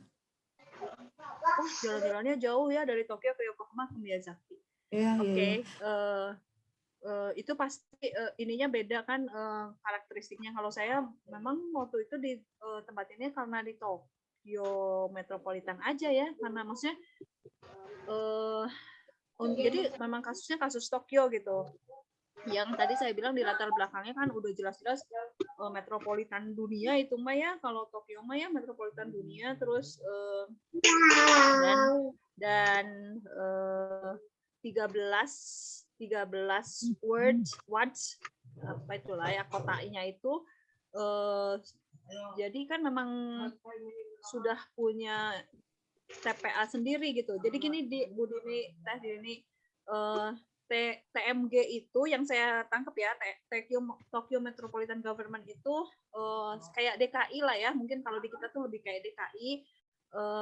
Gubernur DKI-nya itu punya wali kota. Jadi si wali kotanya walaupun tidak punya DPRD begitu, ya itunya begitu, asosiasinya di Indonesia. Tapi si masing-masing kota itu tuh udah punya TPA, walaupun ya TPA-nya berupa insenerator ya, walaupun kebijakannya masih mengacu atau masih diatur oleh TMG itu, Tokyo Metropolitan Government. Jadi si government-nya itu memang TMG gitu. Jadi kayak seprovinsi lah kalau di DKI mah ya. Jadi kayak Pemprov DKI gitu. Ini pemerintah TMG, Tokyo Metropolitan Government. Termasuk si Biro Environment tadi ya, itu di situ di TMG. Ya. Word-wordnya Kang Ferry pun ya, tapi si word-wordnya itu udah punya insenerator sendiri, tapi kebijakannya masih dari TMG gitu. Nah terus gimana caranya pas waktu kami diceburin ke masyarakat sih sebenarnya, karena simulasi ya, karena magang, jadi sebenarnya nggak masyarakat banget kan, kata saya juga tadi yang mewakili civil society itu sebenarnya dia udah punya link yang bagus atau link yang kuat dengan government-nya gitu, LSM-nya juga. Jadi sebenarnya masyarakat yang saya temui juga udah well informed gitu ya, sudah sangat teredukasi gitu. Dan memang kan pasti link-linknya dari dosen pembimbing, dari si pemerintah atau si dinas lingkungan hidupnya. Nah terus kalau untuk gimana Kota Bandung mau mencoba itu, ya bisa sih, misalnya mau dari skala yang paling kecil dulu, misalnya skala kecamatan, gimana perspektifnya, atau misalnya nanti gini, Kota Bandung misalnya kalau punya ini TPS 3R tertentu, misalnya apakah semua kecamatan sudah punya TPS 3R atau bagaimana, misalnya bisa berdasarkan itu gitu, misalnya Iya betul. berdasarkan layanan TPS 3R misalnya begitu. Iya betul. Nah, Kayaknya jadi, lebih tepat itu. Nah, jadi kita nggak harus Di sekitar by TPS 3R, nggak administrasi. kecamatan tapi, betul. Iya, itu misalnya itu bisa lebih tajam, Bu Dini. Bisa lebih tajam tuh artinya gitu, kita bisa juga mengevaluasi efektivitas dan efisiensi TPS 3R selama ini gitu. Nah, terus nanti termasuk kalau ya pastilah mungkin agak sama lah ya kalau soal yang LSM. Kalau di kita mah ada LSM-nya masih jarang gitu ya yang benar-benar LSM gitu. Jadi maksudnya kalau LSM-nya nanti kan bisa juga kesortir sama kita, sebenarnya dia tuh kan concern nggak ke masalah isu ini gitu. Udah pasti itu mah akan, kalau udah spesifik ke isu lingkungan misalnya nanti LSM-nya nggak akan yang macam-macam lah gitu, pasti udah kesortir gitu, mana aja yang concern ke lingkungan itu juga gitu. Nah, apalagi ya tadi Teh Budin, yang soal ya mungkin karakteristik Jepang juga sama lah ya sama Indonesia, agak cukup beda juga ketika misalnya saya dulu pernah ada temen yang pas waktu kuliah ini Maya, tapi bukan waktu magang, di Miyazaki. Nah, itu Miyazaki dengan karakteristiknya yang masih rural gitu, mungkin di prefektur yang seperti itu inseneratornya mungkin cuma 1 per prefektur misalnya gitu. Saya juga dulu waktu kuliah di Kyoto, saya sendiri belum pernah ke inseneratornya Kyoto ya. Jadi karena topiknya juga kebetulan bukan gitu, nggak tahu apakah Kyoto yang katanya kota ketiga atau keempat terbesar gitu ya setelah Osaka, Kobe gitu, Tokyo, Osaka, Kobe, punya insenerator berapa saya nggak tahu waktu itu. Tapi kalau di Tokyo ya itu seperti itu kondisinya Teh Dini. Jadi setiap kota di dalam area metropolitan Tokyo itu hampir dari 13 itu saya lupa, tapi belum semua, tapi hampir semua sudah punya masing-masing insenerator gitu ya, TPA-nya lah.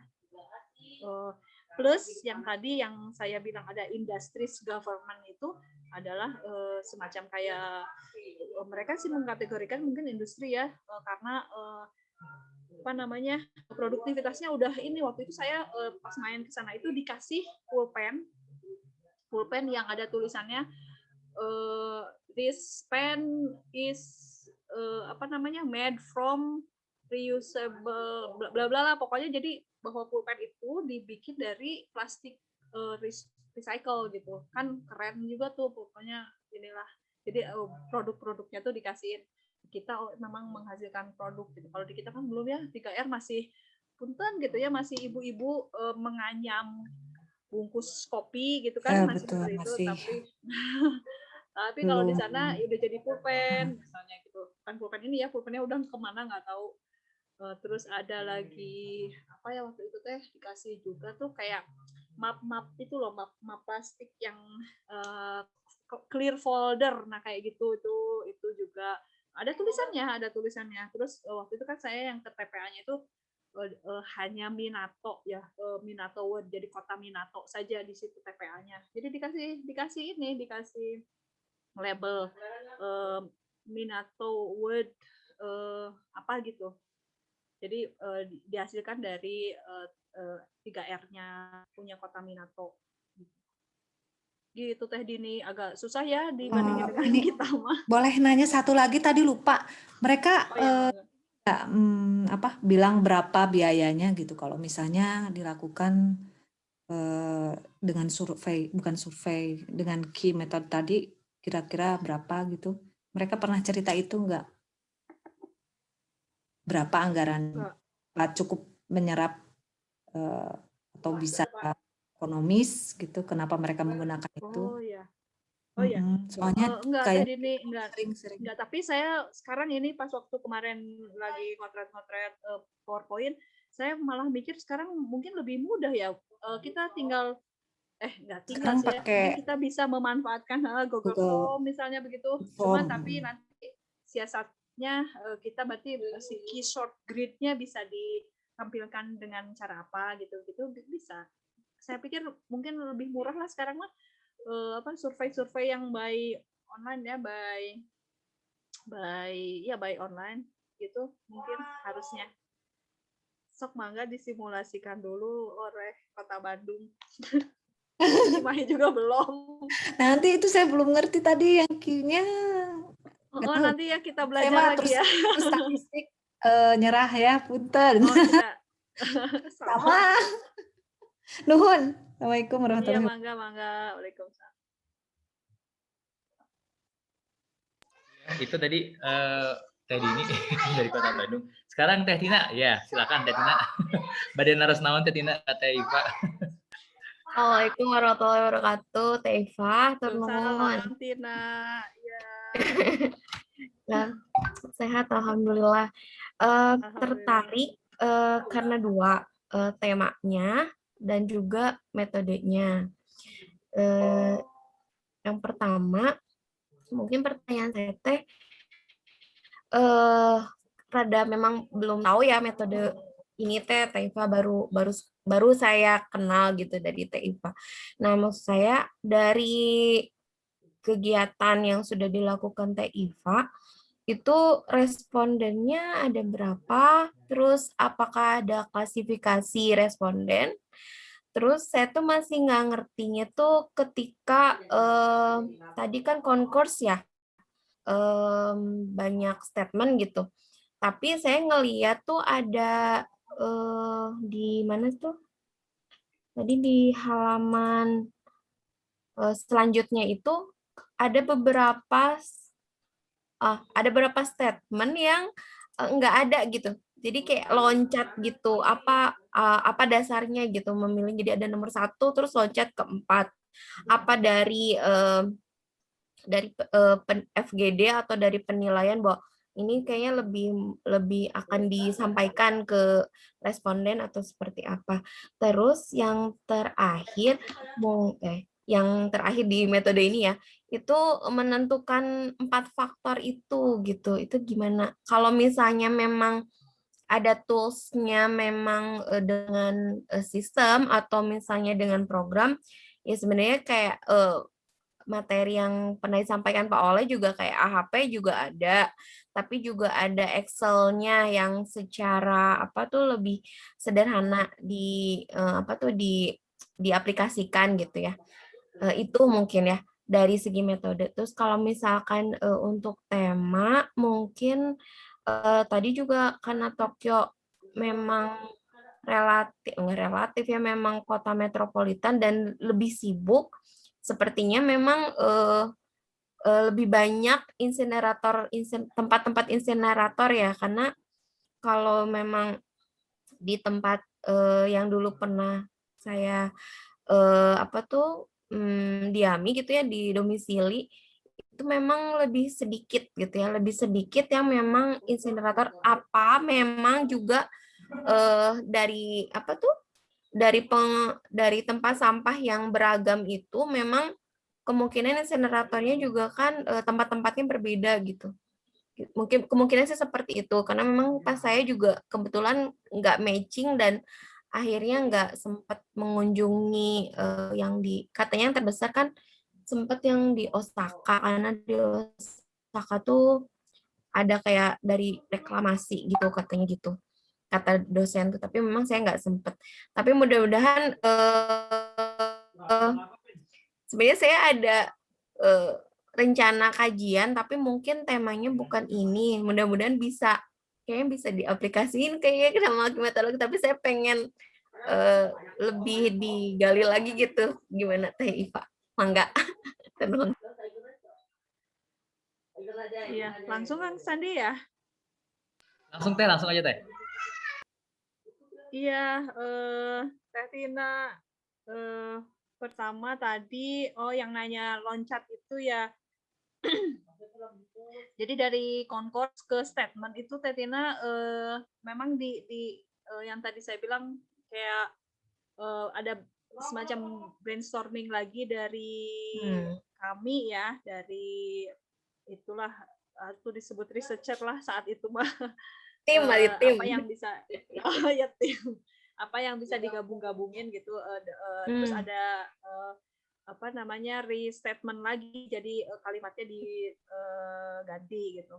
Nah, terus untuk soal yang penomoran tadi kayaknya mungkin Teh Tina pas ini agak kurang ini kali, Kak. Penomoran itu pure acak. Jadi kalau coba ya saya perlu share screen lagi nggak? Jadi boleh. Bentar ya.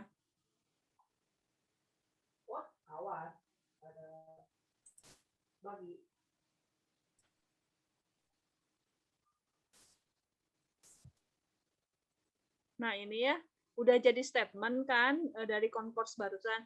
Jadi ini yang nomor-nomor ini tuh cuma ngacak aja gitu. Ngacak tuh biar kita kan kadang ini tadi kita mikirnya pas dari statement 1 sebelum ada nomor ya, dari statement ini ke statement ini itu tuh kan biasanya runut tuh maksudnya gini, kita yang positif dulu, terus yang negatif atau yang netral gitu.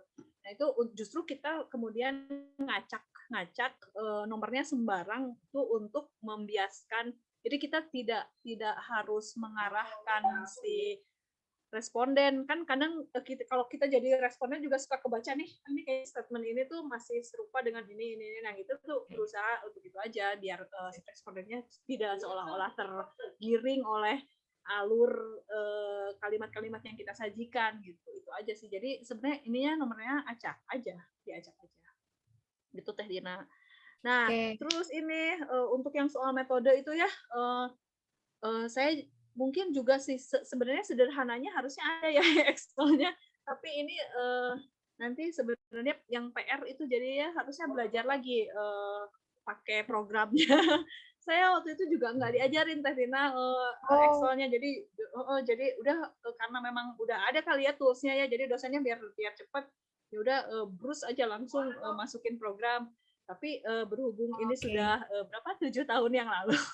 Nah, ya. 7 Siap. tahun yang lalu saya ini tadi mungkin teman-teman sebentar ya.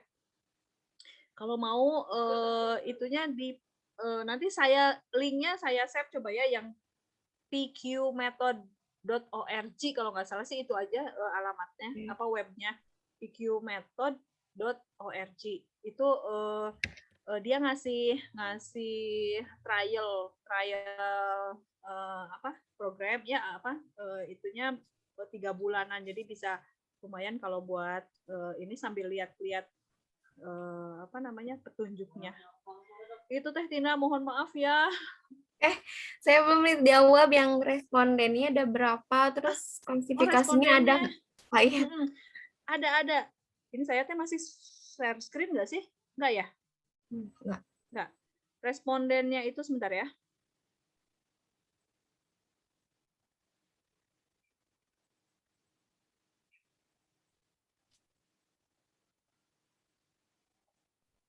Respondennya tadi teh mana ya?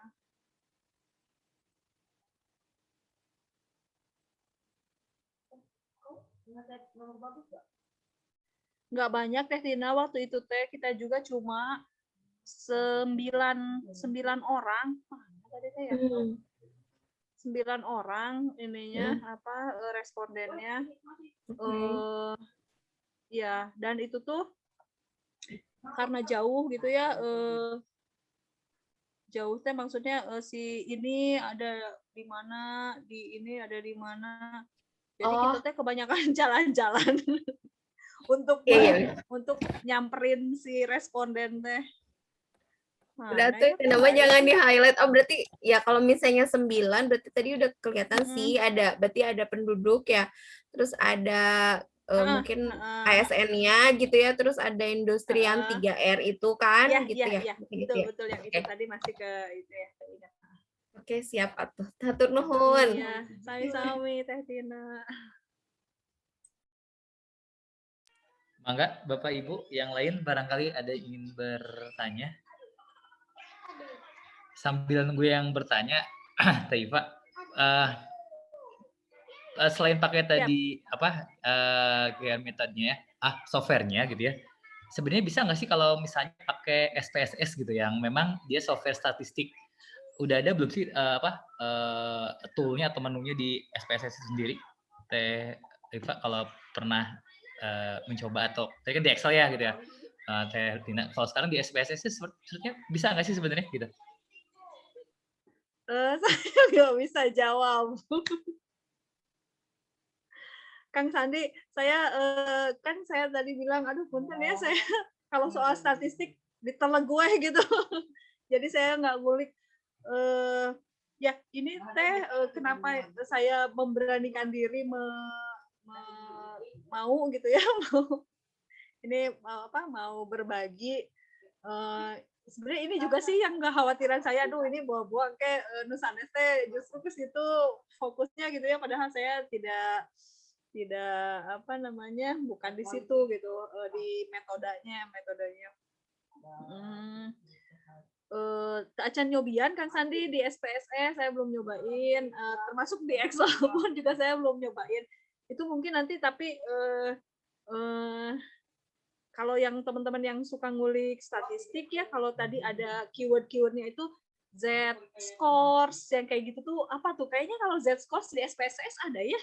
Dulu pernah ingat Z-scores terus array gitu itu kayaknya ada juga ya SPSS. Mungkin tinggal itu tapi saya tinggal nanti duka mangga itu saya kasih itu aja keyword linknya, keyword webnya pqmethod.org ya gitu.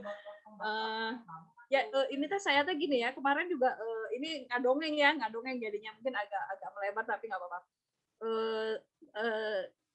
Bapak Dacibah itu kedatangan mahasiswa MPWK, Magister Perencanaan Wilayah dan Kota ITB. Mereka ada studio kan, ngambil kasusnya di Cimahi. Terus sederhana sih sebenarnya RT RW aja. RT RW itu maksudnya juga mereka kan RT RW versi mahasiswa gitu ya, versi akademisi yang masih mahasiswa gitu. Itu sapa baliut urang gitu ya, itu sapa baliut Bapeda atau PUPR gitu. Kemudian mereka tuh pas presentasi ngeiniin hal kecil sih sebenarnya apa ya? Tapi dia terus bilang gini, kami melakukan ini memakai metode skalogram. Aduh, saya tuh langsung ingat, ya ampun ini pelajaran skalogram itu kan pelajaran semester 3 gitu ya, maksudnya ya terlepas lah, maksud saya siapa yang pernah, baik itu yang pernah kuliah di PWK atau di statistik gitu, itu sederhana banget ya gitu yang namanya skalogram itu, tapi itu dipakai gitu. Selama ini saya pribadi kayaknya palinten Bapak Ibu Kang Teteh mah di Bapeda yang lain mungkin masih bukan konsisten, masih berusaha mencoba yang seperti itu tuh dipakai biar ada apa tuh ini tes akademik tes penelitinya, bukan peneliti ya, akademisnya tuh ada gitu ya, rasa akademisnya itu ada. Kalau di saya di Cimahi mah, aduh itu udah lupa pas sampai saya tuh merasa cek bahasa sinetron 15 tadi tampar gitu. Pas denger skalogram teh aduh meni sederhana pisan gitu, tapi kita teh meni nggak pernah make gitu. Nah, makanya saya juga ini juga sebenarnya harusnya bisa dipakai lagi ya saya sih PR-nya ya mempelajari lagi gitu ya, Q method apa. Ini mungkin lebih advance sedikit lah gitu untuk penggalian perspektif masyarakat tadi ya, perspektif orang gitu. Tapi kan kalau udah pakai ini tuh kita seolah-olah punten ya ini mah katakanlah atasan juga gitunya, geus aya nu kitu nanya gitu kan, biasanya lebih yakin dengan itu walaupun ya terlepas dari kekurangan dan kelebihan metodologi penelitian ya gitu, tapi biasanya suka iya gitu, dan kita pun lebih pede biasanya kalau Pak ini Pak yuk atus kieu Pak nganggo metode ieu gitu.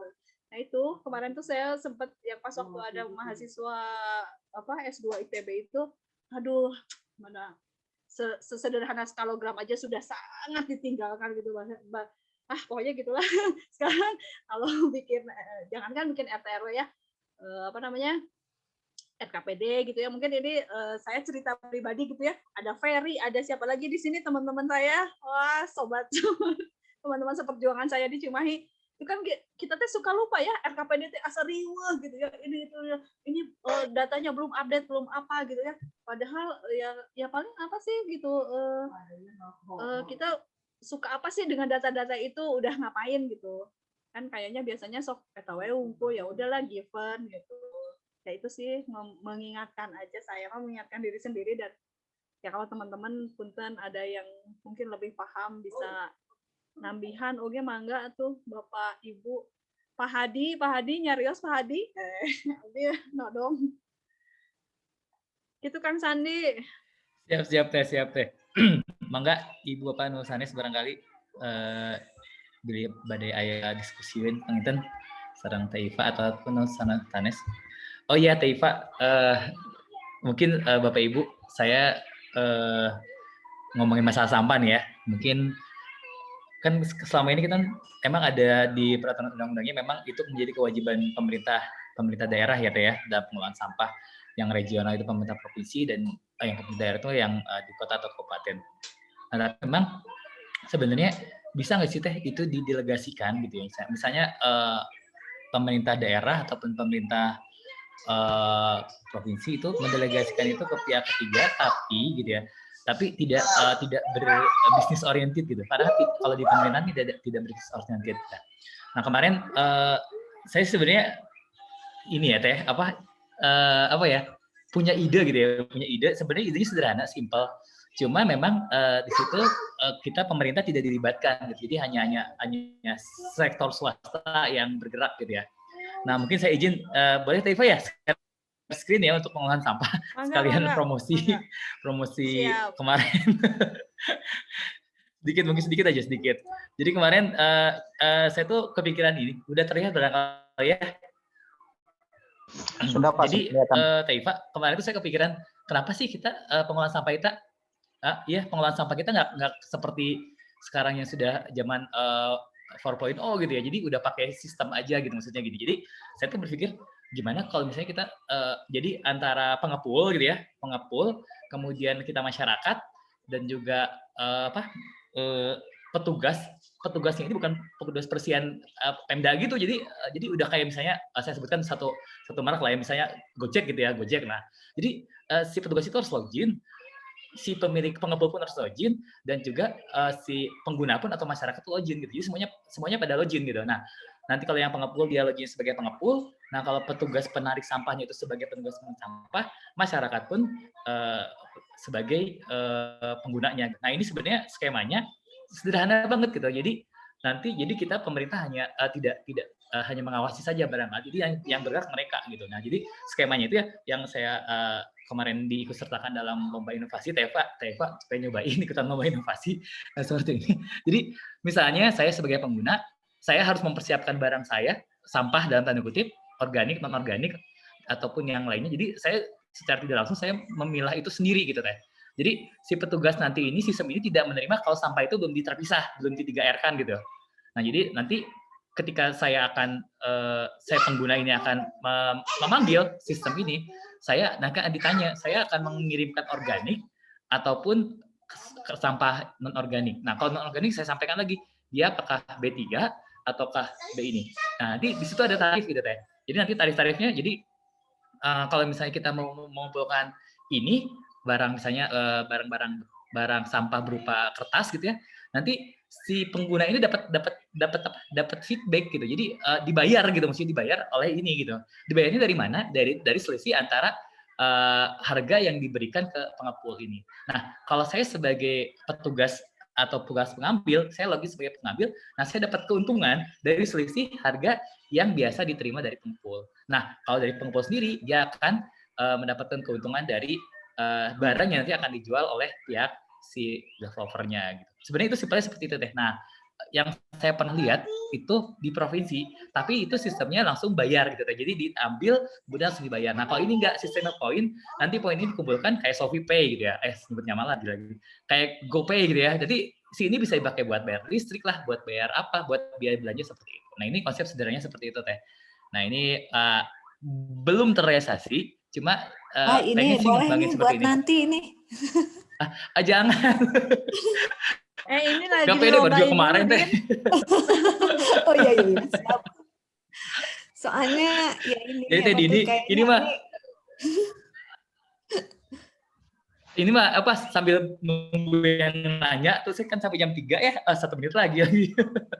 Jadi saya kemarin ikut lomba Teh, tapi belum ini sih, belum tahu sih apakah mereka paham, dan karena saya pun belum presentasi gitu ya. Cuma saya tuh kayaknya tertarik, kenapa sih nggak kayak gitu? Jadi kita pemerintah tuh terbantu gitu ya.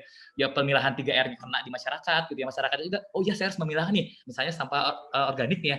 Nanti si pengepul organik Teh gitu, jadi nggak bisa disatuin gitu. Jadi nanti kita ada daftar dia pengepul, dia akan ditanya pengepul organik, oh berarti jadi nanti dia punya alat pengolah kompos, nah seperti itu. Dan ini kita sebenarnya si pengolah ini nggak perlu tempat, dia hanya mungkin perlu kantor dan server barangkali. Si pengepul ini gitu, itu dia punya tempat sendiri gitu, tinggal kita nanti sistemnya ya dibagi keuntungannya untuk masyarakat. Jadi masyarakat pun kalau misalnya punya sampah itu nggak perlu repot-repot, nanti dijemput, nanti kan tinggal si petugasnya nanti tanya ini sampahnya apa di sistem tuh, oh sampahnya organik, berarti si yang petugasnya pun adalah petugas organik gitu, bukan petugas ini. Itu ide simpelnya seperti itu Teh. Ini sosial entrepreneur baru nih. Keren, Kang Sandi, keren. Ke marketplace gitu. Pembiayaannya dari mana Kang Sandi? Ya, Teh Tina, jadi pembiayaan itu sebenarnya mereka kelola sendiri. Jadi kalau di startup itu kan namanya bakar uang ya. Kalau saya nonton drakornya startup, gaya banget. Jadi kita dikasih uang 100. Kita jiwa 2 kali. Termasuk bapak-bapak yang nonton drakor ya, selamat ya. Startup mah beda Tin. Startup saya komenin. Iya. Ya, jadi saya ternyata kita sebenarnya jadi bukan bakar uang sih sebenarnya. Jadi awal-awal semua startup juga rata-rata bakar uang. Cuma ini kenapa enggak gitu, misalnya katakanlah pemerintah berinvestasi di situ gitu ya. Oke, misalnya ada vendor yang mau kerjasama atau sama pemerintah, investasi itu kan tadi kan Teh Dini sampaikan 5-25% anggaran tersebut sana.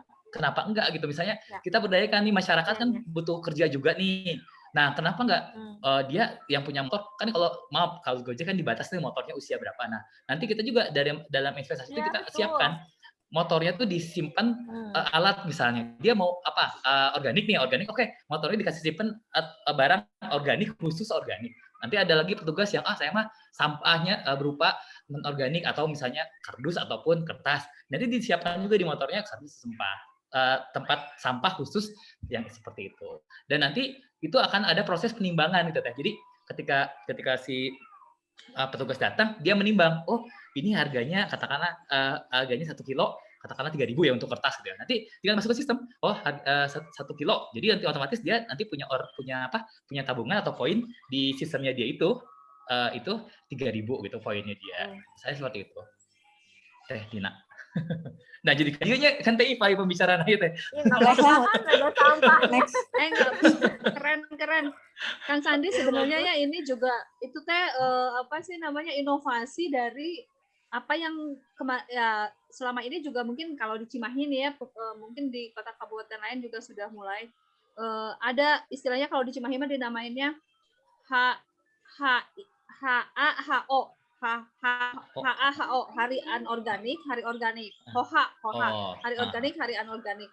Tapi itu belum semua di Cimahi juga baru pilot project-nya baru berapa RW gitu. Jadi memang pengangkutannya sudah terpilah. Jadi masyarakatnya yang nyimpen itu sudah nyimpen sampah sesuai dengan jadwal. Misalnya di depan yang mau diangkut hari ini apa organik simpan, anorganik simpan. Tapi itu pun ya gitu belum.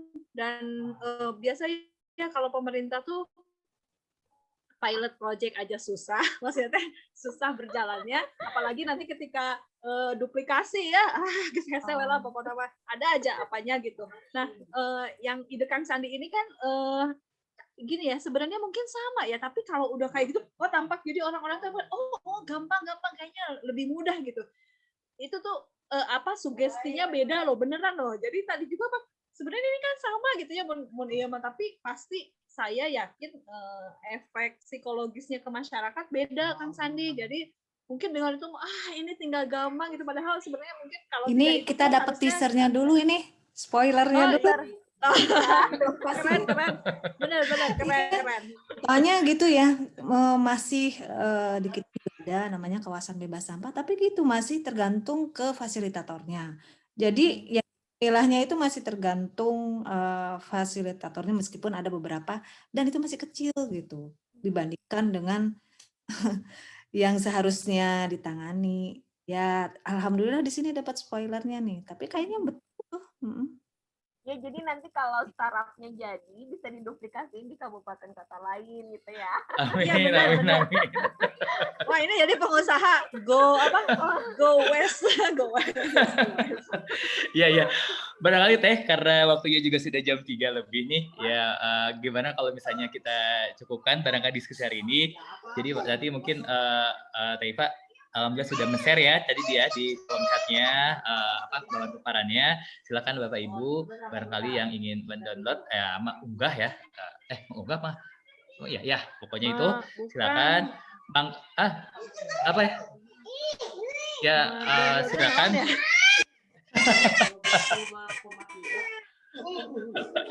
Ya, itu mungkin dari saya sebagai moderator. Barangkali Taifa, terima kasih banyak atas pencerahannya gitu ya, metode-metodenya. Semoga gitu ya, nanti yang lain juga terpacu juga untuk bisa men-share juga metode-metode yang lain. Itu mungkin dari saya kembalikan ke Kang Iwan sebagai pemilik klub presiden PSC.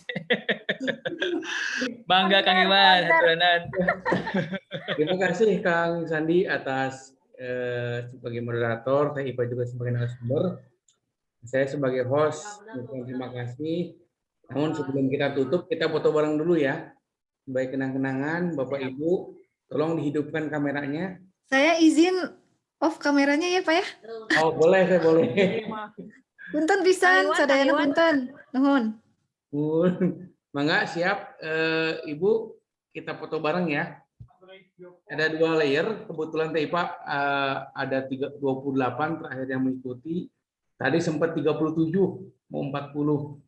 Mungkin akan ada lain ya Taipa. Baik, Sudah sarieuna nuan. Rapat, Taifa, rapat. teh double Oh, siap. kegiatan. Maka ya kita foto ya, Bapak Ibu, saya kasih aba-aba. Satu, dua, tiga. Layer kedua, Bapak Ibu. Siap-siap. Layer kedua.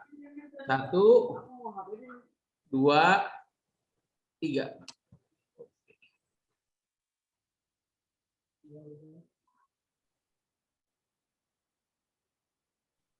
Baik, Bapak Ibu semuanya, kami ucapkan terima kasih kepada Ibu narasumber TIPA, Kang Sandi atas prakarsanya, partisipasinya. Kita bertemu Jumat depan dengan narasumber yang berbeda.